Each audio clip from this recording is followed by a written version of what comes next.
오늘 말씀은 내 마음속을 전부하시는 주님입니다. 호사다마라는 사자성어가 있습니다. 그 뜻을 직역해보면 좋은 일에 마귀가 많이 있다라는 뜻을 가지고 있습니다. 호사다마처럼 사람이 살아가는 모든 과정에 행복한 일만 있으면 참 좋을 텐데 또 그 속에 힘들고 어려운 또 많은 일들이 있다라고 하는 의미를 갖고 있습니다. 그 말이 초대교회에서도 또 적용되는 것 같습니다. 초대교회는 오순절 성령의 역사로 무척 부흥하고 많은 사람들이 주님 앞에 나오는 놀라운 역사들을 보게 됩니다. 성령 충만한 제자들이 방언을 함으로써 복음을 전하고 세계 각지의 많은 사람들이 와서 십자가에 죽으신 예수님을 하나님께서 살리셔서 주와 그리스도가 되게 하셨다라고 그들은 복음을 전합니다. 이 일로 인해서 3,000명이나 되는 사람들이 예수를 믿고 세례를 받았습니다. 그리고 또 한 번의 기적이 일어났습니다. 성전 미문에 앉아있던 구걸하던 안진뱅이 거린을 고친 사건이 있지 않았습니까? 단순히 안진뱅이 거린을 고쳐주었다는 것에서 그치지 않고 그 사건을 계기로 베드로와 요한은 성전 솔로몬 행각에서 사람들에게 복음을 전하기 시작했습니다. 너희가 생명의 주이신 예수를 죽였으나 하나님께서 그를 살리셨고 우리는 그것의 증인이다라고 하면서 베드로와 요한이 기적과 이적을 행한 이후에 복음을 계속해서 전했습니다. 교회는 엄청난 부흥의 역사를 경험하게 됩니다. 그때 그 복음의 말씀을 듣고 또 5,000명의 사람들이 예수를 믿게 되었습니다. 그러자 사내들인 종교 권력자들이 베드로와 요한에게 위협합니다. 너희들 다시는 예수의 복음을 전하면 가만두지 않겠다라고 했습니다. 권력자들의 이러한 위협에 베드로와 요한은 그만두지 않고 오히려 더 이렇게 이야기합니다. 하나님의 말씀을 따를 것이고 우리가 보고 들은 것을 말하지 않고는 견딜 수가 없다라고 그들은 계속해서 협박에도 불구하고 복음을 전합니다. 이로 인해서 드디어 교회가 박해를 받기 시작하는 그 장면이 오늘 5장 이전에 1장에서 4장까지 있었습니다. 얼마나 행복하고 정말 부흥의 성령의 역사를 경험한 이 시간까지 4장까지. 그런데 오늘 5장에서는 또 어려움이 생깁니다. 앞으로 교회가 어떤 시련의 소용돌이 속에서 이렇게 메몰아 가는지 한번 말씀을 통해서 보겠습니다. 교회가 이러한 상황에서 어떠한 일을 해야 될까요? 첫 번째는 함께 기도해야 하는 것은 분명하고 또 두 번째는 내부적으로 교인들이 참으로 결속해서 더욱더 하나 되는 그러한 공동체의 모습을 보여야 한다고 생각합니다. 그런 상황에서 새로운 문제가 터졌습니다. 어떤 상황일까요? 핍박을 받는 이 가운데서 큰 사건이 일어났는데 오늘 5장 1절에서 11절 함께 읽어본 아나니아와 삽비라의 사건이 나옵니다. 아나니아와 삽비라 이야기하면 여러분은 어떤 생각을 합니까? 헌금을 거짓말로 해서 하나님 앞에 죽임을 당한 부부의 이야기만 생각하는 것이 기억에 많이 있을 것입니다. 자칫 잘못하면 헌금의 이야기가 아닌가라고 생각할 수도 있습니다. 그래서 목사님들이 설교를 할 때 참 난감한 설교의 본문이기도 합니다. 아니 헌금을 결정했다가 또 생각되지 않아서 작게 드릴 수도 있는데 그거 거짓말이라고 그 앞에서 죽었단 말이야. 본문을 읽어봤지만 드리자마자 집을 팔아서 얼마나 큰 일을 했습니까? 그런데 거짓말을 했다고 남편이 먼저 죽고 또 그 다음에 아내가 죽어가는 이러한 모습들을 봅니다. 오해하기 쉽습니다. 거짓말해서 주님이 메시지를 전하는 것이 아니라 본 뜻의 의미를 오늘 한번 우리가 묵상하면서 깨닫는 은혜가 있기를 부탁합니다. 아멘. 하나님 너무 심한 것 아닙니까? 헌금을 조금 떼어 먹었다고 두 사람이 그 자리에서 죽어나가는 것 너무하지 않습니까? 오늘 현대사회에서는 그렇게 우리는 직면하며 이야기할 수 있습니다. 그런데 초대교회의 이 상황을 한번 본다면 우리가 다시 생각할 수 있습니다. 사도행전 5장 5절 함께 보겠습니다. 5장 5절에 같이 읽어보겠습니다. 아나니아가 이 말을 듣고 엎드려져 혼이 떠나니 이 일을 듣는 사람들이 다 크게 두려워하였더라. 또 11절 함께 읽어보겠습니다. 온 교회와 이 일을 듣는 사람들이 다 크게 두려워하였더라. 오늘날 우리가 생각하는 좀 전에 이야기했던 아니 헌금 그렇게 조금 거짓말 시켰다고 죽이는 겁니까? 라는 것이 아니라 초대교회 이 사람들은 이 사건을 보면서 두려워했다라고 이야기합니다. 무엇을 두려워했을까요? 하나님의 어떤 분인가를 두려워했다는 것입니다. 헌금을 떼어먹었다라는 그런 것 두려움이 아니라 우리 말씀을 통해서 보겠습니다. 놓치지 말아야 할 것은 바로 본문 5장 앞에 4절의 배경을 한번 볼 수 있습니다. 4장 33절을 보면 사도들이 큰 권능으로 주 예수의 부활을 증언하니 무리가 큰 은혜를 받으니라. 초대교회의 큰 권능과 은혜가 넘쳤습니다. 그런데 오늘 본문을 통해서 우리가 놓치지 말아야 될 것은 초대교회의 큰 권능과 큰 은혜만이 있었던 것이 아니라 하나님을 향한 큰 두려움도 함께 있었다는 사실입니다. 바로 오늘 본문에 등장하는 아나니아와 삽비라의 얘기합니다. 권능과 은혜도 있었지만 초대교회에는 이렇게 하나님의 경외, 두려움의 사건이 있었다라는 것입니다. 우리는 종종 초대교회로 돌아가자라는 이야기를 참 많이 듣습니다. 여러분도 공감하시죠? 저도 마찬가지입니다. 그렇지만 초대교회에 그 성령 충만하고 은혜를 받았다는 그 생각만이 아니라 두려움에 있었던 이 초대교회의 그 모습으로 돌아가야 한다는 것을 오늘 분명하게 말씀하고 있습니다. 상실해버린 하나님을 향한 큰 두려움의 역사를 회복해야 된다라는 그 말씀입니다. 오늘날 교회의 문제가 무엇일까요? 초대교회가 가지고 있던 하나님을 향한 두려움이 없습니다. 경외심도 없습니다. 성경이 말하는 하나님은 두려운 분이심을 우리가 기억해야 합니다. 구약시대에 대제사장들은 1년에 한 번씩 지성소에 들어가며 죽을지도 모른다라는 두려움을 가지고 가는 그러한 그들의 경건한 마음이 있었습니다. 레위기 10장에 보면은 아론의 두 아들 나답과 아비후는 하나님이 명하지 않은 다른 불을 가지고 들어가서 불을 붙이다가 그만 죽고 말한 그러한 일들을 우리가 볼 수 있습니다. 오늘날 우리는 하나님을 향한 이러한 경외심이 없습니다. 우리는 하나님과의 친밀함이 지나쳐서 예수는 나의 친구라고 할 정도로 친밀감에만 강조하고 있지 않습니까? 그러나 성경이 말하는 하나님은 두려운 분임을 우리가 기억해야 합니다. 오늘 본문 본격적으로 아나니아와 삽비라의 이야기가 어떤 걸까요?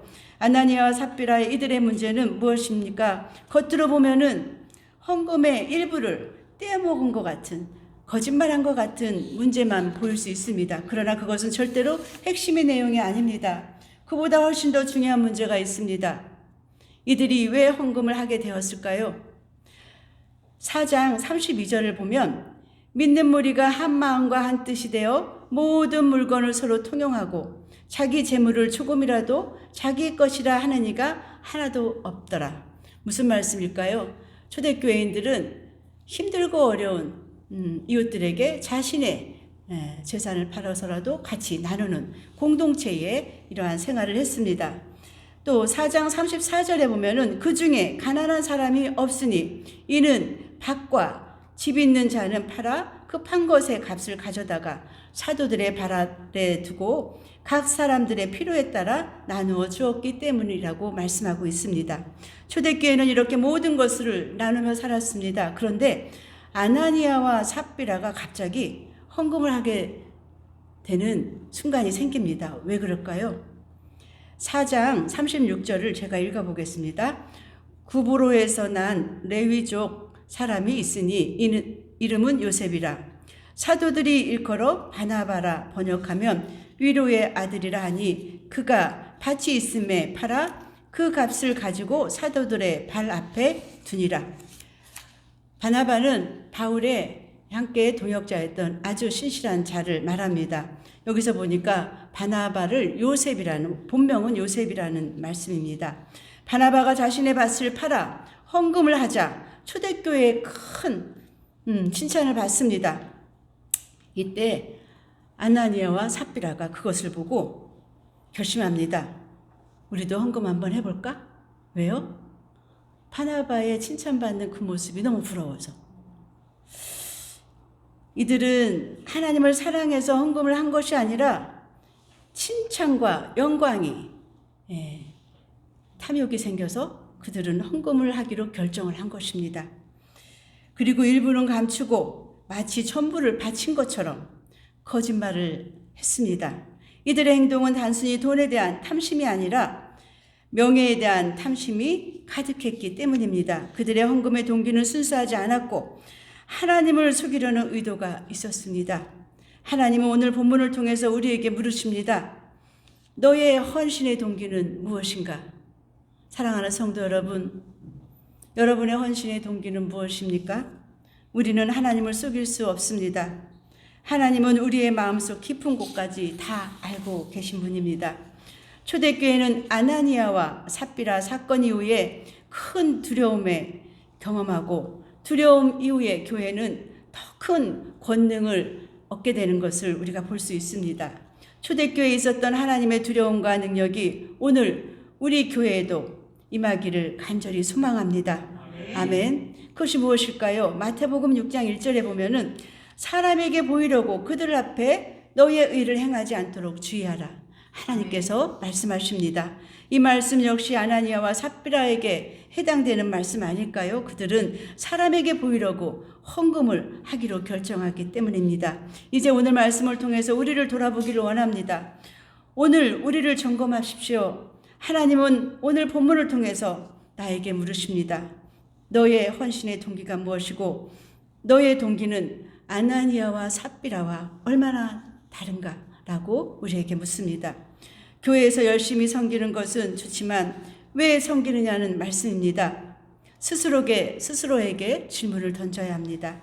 아나니아와 삽비라는 얼마나 다를까요? 이 질문 앞에 우리는 각자가 말씀으로 서기를 원합니다. 아나니아와 삽비라의 헌금의 행동의 문제도 있었지만 더 근본적인 문제가 있습니다. 베드로가 한 말을 주의 깊게 한번 보겠습니다. 사도행전 5장 3절 함께 읽어보겠습니다. 사도행전 5장 3절 말씀. 아나니아야 어찌하여 사단이 내 마음에 가득하여 성령을 속이느냐. 이 말씀이 아닌가요? 베드로가 이르되 네, 한번 다시 해보겠습니다. 시작. 베드로가 이르되 아나니아야 어찌하여 사단이 내 마음에 가득하여 내가 성령을 속이고 아까 얼마를 감추었느냐. 아멘. 수식어를 다 빼고 이렇게 한번 묻습니다. 아나니아야 어찌하여 내가 성령을 속이느냐. 이 말씀입니다. 4절 후반절에 보면 베드로는 이렇게 말합니다. 사람에게 거짓말한 것이 아니요 하나님께 거짓말한 것이다 라고. 아나니아와 삽비라 사건에서 가장 중요한 점이 무엇인가요? 왜 그들이 저주를 받았을까요? 헌금의 동기도 잘못되었지만 더 결정적인 문제는 그들이 하나님을 속이려 했다는 것입니다.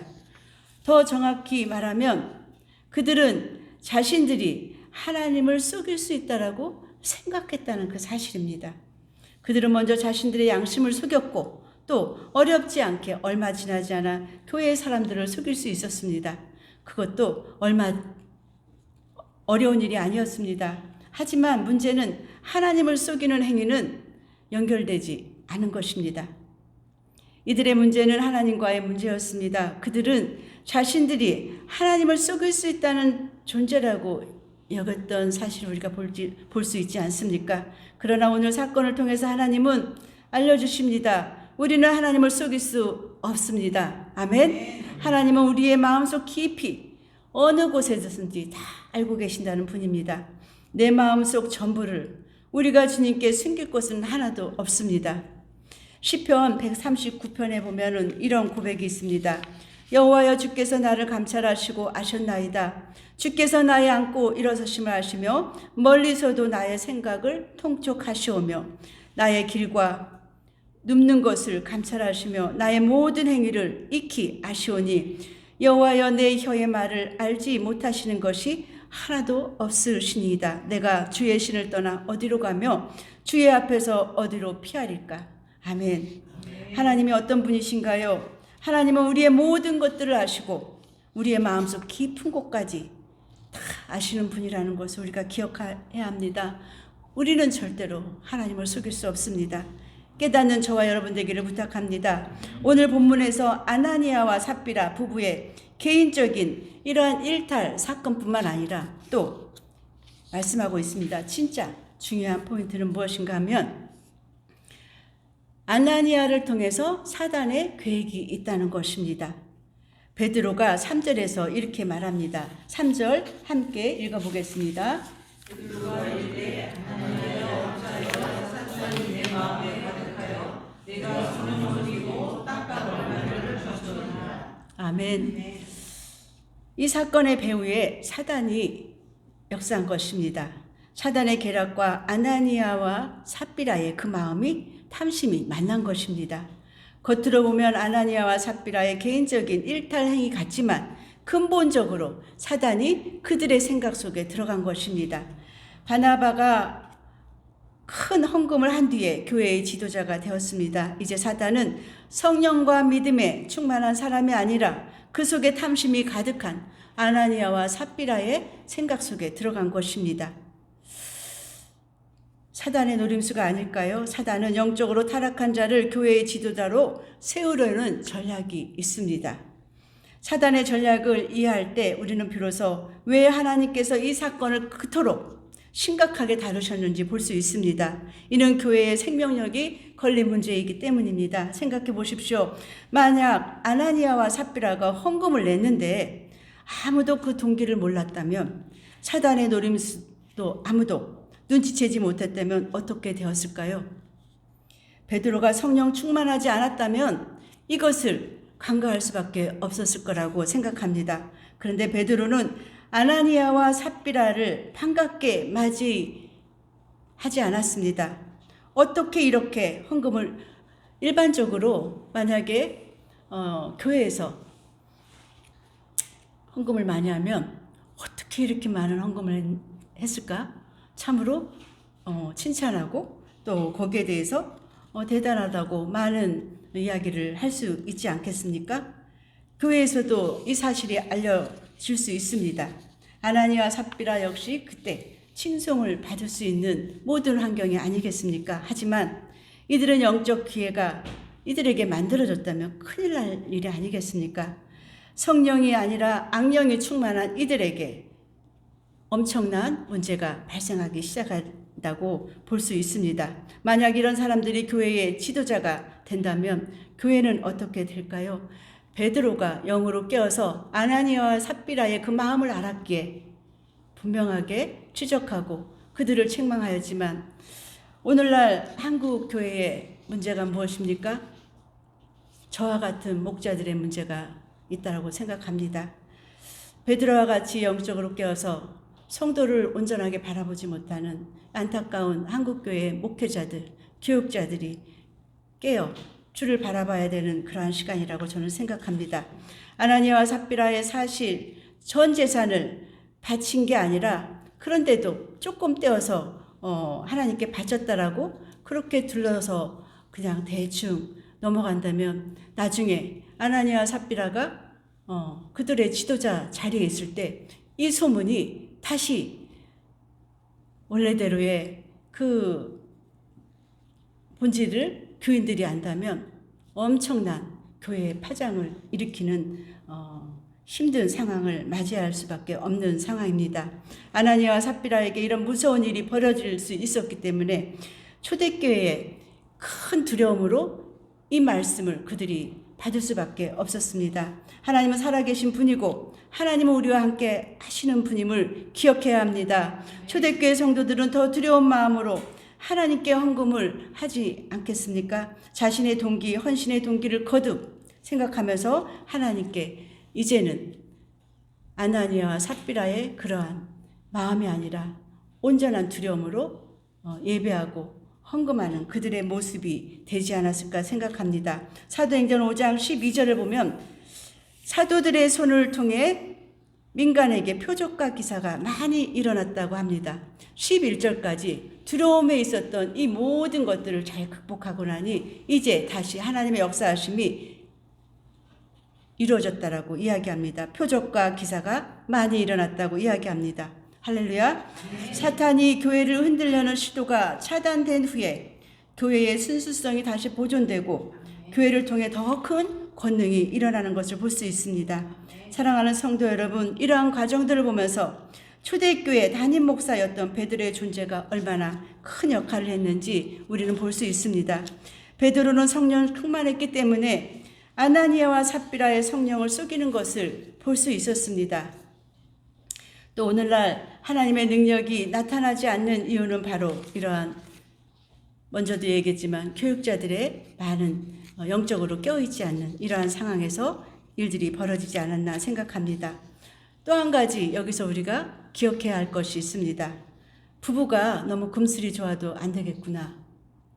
한 사람이 뭔가 잘못했으면 그것을 태클을 걸고 하지 않도록 권했어야 되는데 그만 이 부부는 너무 금슬이 좋았던 것 같습니다. 무엇인지 모르지만 같이 그냥 나쁜 일에 협력하여 그 일들을 행함으로 엄청난 죽음을 맞이하는 그러한 일들에 처한 것을 볼 수 있습니다. 5장 9절에 보면은 베드로가 이렇게 말합니다. 너희가 어찌하여 함께 꾀하여 주의 영을 시험하느냐. 부부가 악한 일을 함께 한 것입니다. 그러나 부부가 악한 일을 함께 하지 않는 은혜가 있기를 주님의 이름으로 축복합니다. 선한 일을 하는데 한 마음이 되기를 주님의 이름으로 축복합니다. 아나니아와 삽비라를 기억하라고 말씀하십니다. 반대로 아내가 남편에게 나쁜 일을 했을 때 거절할 수 있는 그러한 담대한 믿음도 우리 안에 있기를 원합니다. 로마서 16장 3절에 보면은 바울은 또 이렇게 이야기합니다. 너희는 그리스도 예수 안에서 나의 동역자 브루스길라와 아굴라에게 문안하노니 그들은 내 목숨을 위하여 자기들의 목까지도 내놓았느니라. 부부가 그렇게 하나님을 신실하게 섬겼던 브루스길라와 아굴라가 있지 않습니까? 브루스길라와 아굴라처럼 함께 선한 일을 하는 부부가 되기를 주님의 이름으로 축복합니다. 아멘. 이러한 사건을 통해서 초대교회 성도들에게 두려움을 주었던 사실을 우리는 다시 한번 아나니아와 삽비라의 헌금의 일들을 통해서 그 깊은 내면의 말씀들을 우리가 다시 볼 수 있었습니다. 단지 헌금에 대해서 거짓을 해서 하나님께 책망받은 것이 아니라 성령을 속였던 이 아나니아와 삽비라의 우리의 그 내면을 보면서 우리도 하나님 앞에 어떻게 헌신하고 있는지 다시 한번 말씀을 통해서 깨닫는 저와 여러분 되기를 주님의 이름으로 축복합니다. 아멘. 말씀을 기억하시면서 결단하며 기도하기를 원합니다. 하나님, 아나니아와 삽비라는 분명히 예수를 믿고 성령의 체험도 했습니다. 하지만 그들의 마음속에 마귀가 들어가서 그들의 생각을 바꿔놓았습니다. 사단이 마음에 가득해져서 불신자와 똑같이 되었고 주님 바라보지 못하게 한 그들의 모습을 보면서 혹시 우리의 삶 가운데 믿노라 하지만 주님보다 더 세상 것에 우리가 마음을 두고 하나님을 앞세워서 그 일들을 행하지 않았는지 다시 한번 회개하게 하시고 하나님 결단하며 하나님 아나니아와 삽비라의 그러한 삶이 아니라 하나님 브루스길라와 아굴라의 그 믿음으로 하나님 앞에 다시 한번 결단하며 나가겠노라고 주여 한번 부르시고 기도합니다.